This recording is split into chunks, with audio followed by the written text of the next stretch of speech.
Cette semaine, Destination Francophonie vous emmène à Mexico, la capitale du Mexique. Au 19e siècle, des centaines de Français venus du petit village de Barcelonnette dans les Alpes s'y sont installés.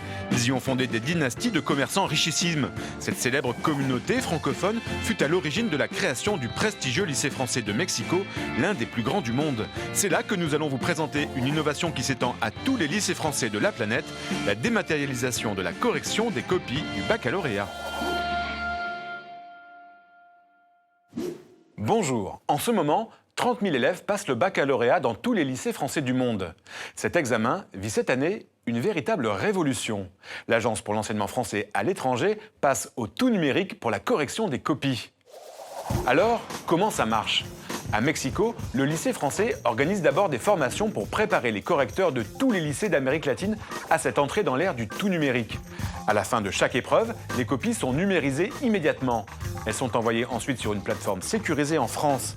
Les copies sont attribuées au correcteur qui n'a plus besoin de se déplacer. Il corrige dans son établissement ou à son domicile et en cas de doute, il peut échanger avec un autre correcteur à l'autre bout de la planète. Les élèves peuvent avoir même accès à leurs copies notées avec leurs appréciations. Les lycées français à l'étranger sont précurseurs puisque cette innovation n'est pas encore utilisée en France. Impressionnant, n'est-ce pas ? Alors, quels sont les avantages concrets de cette numérisation ? Regardez.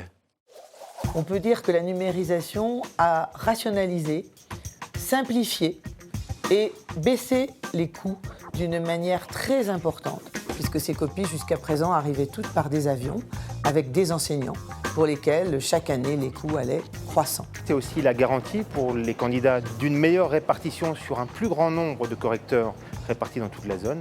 De ce fait, c'est aussi un gage d'une meilleure harmonisation de notes entre les différents correcteurs.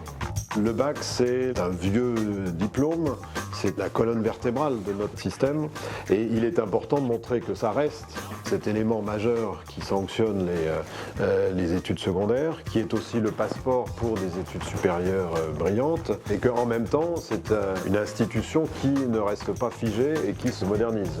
Et donc de faire de ce fameux baccalauréat un outil qui s'adapte tout à fait au XXIe siècle et tout à fait en ligne avec nos ambitions en matière de modernisation de l'ensemble de notre enseignement. Pour en savoir plus, je vous invite à aller sur le site de l'Agence pour l'enseignement français à l'étranger. Nous, on se retrouve la semaine prochaine pour une nouvelle destination. D'ici là, bonne semaine à tous sur la planète francophone.